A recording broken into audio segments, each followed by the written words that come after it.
Hey guys, Gokish here, making more videos again. Today guys, we're gonna be testing out the cordless digital inflator. So without further ado, let's get to it. So I'm actually gonna be testing this out on my friend's boat, the trailer thing that we had last time. So let's actually get to his house right now.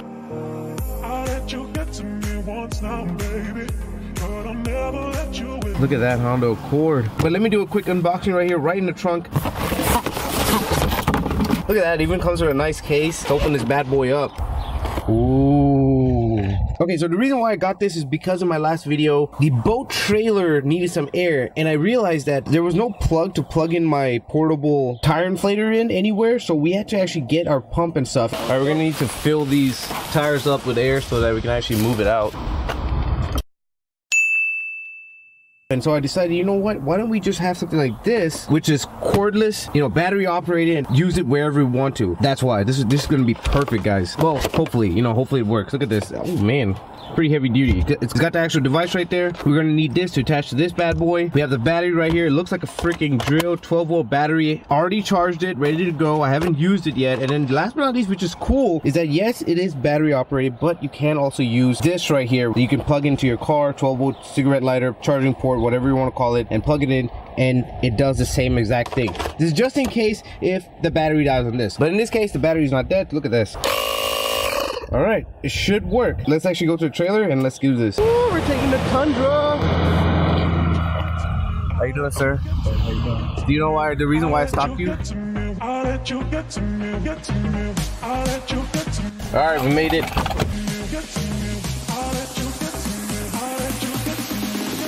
All right, we made it to the infamous junkyard, Alberto's junkyard right here. So the PSI this thing requires is actually 50, and we're going to actually put 50 on here so that it automatically stops pretty much whenever it's done. All right, and then you just screw it on. As you can see, we're just screwing it on right now.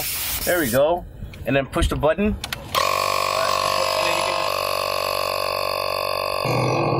Ooh, Lambo?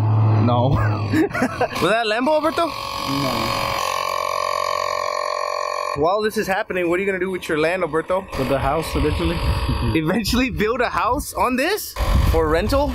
Yeah. How many rental properties do you have, Alberto? You think we can finish this? It's gonna take some work, I know. So normally this thing shouldn't take that long. It's just that obviously it's completely flat. Let me just check. Yeah, let's just check it. Just check to make sure. Obviously you can use this for a car, basketball, SUV, whatever, truck. However, we're just doing it on a trailer because that's what we needed at the moment.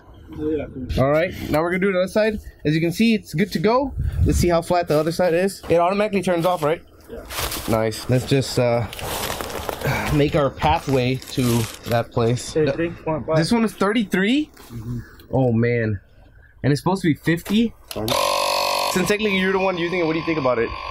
Pretty nice. It's portable. I mean, small, compact. So yeah. I mean, compared to the big compressor that I tried the other day. Yeah. But you don't like stuff that's made of plastic. Yeah. But would you still use it though? Yeah, I'll use it. Oh, okay, okay. Yeah, the moment he saw it, he was like, "Oh man, it's made of plastic." I'm like, "Yeah."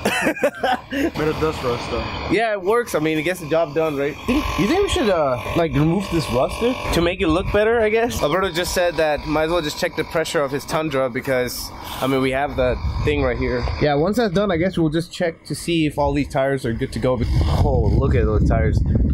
Kind of does look kind of flat, but I don't know, we'll see. Are the pod lights on? They're the pod lights right there. People always tell me on my videos, oh, those don't last that long. It looks like it's part of the vehicle too. It's kind of weird. It's like dirty part of the vehicle. Is it Gucci? Gucci. All right, let's put it on your truck too. Ah! What the frick was that? Now it's gonna be safe to actually take this trailer. Can't wait to continue. We're not gonna be working on this today. However, we will continue working on it tomorrow. Today we have something special. We're going to somewhere. You'll see. What is it? No, you gotta turn it on. First, you always have to turn it on, guys. Make sure you turn it on. The bolt one was 50. What is this right here? This is, right now it has 46, but... Make sure it's PSI too. Yeah, it's PSI. Always check on your door right here. It says right here, the front needs 49 PSI. The rears need 49 as well. So everything 49 and the spare is 33. So 49, dude. So once you put PSI, just put 50 since like it's gonna be close. Look at this, Alberto, random iPhone 10 X Max case. Thing with Alberto is that he breaks an iPhone every week. You get an iPhone every week, right, Alberto? Yeah. All right, so this thing actually does work. It does get the Berto approval rating, except the fact that it's not metal. He likes everything that's metal, so this is plastic. But in a pinch, as you can see, the bolt's way back there. It's better to have something wireless like this, something that cordless, that you can just, you know, plug it in and then get some air into your vehicle or whatever you require. And in this case, this helped a lot. I'll leave the links in the description below for this bad boy. Now let's actually go do what we had planned to do today.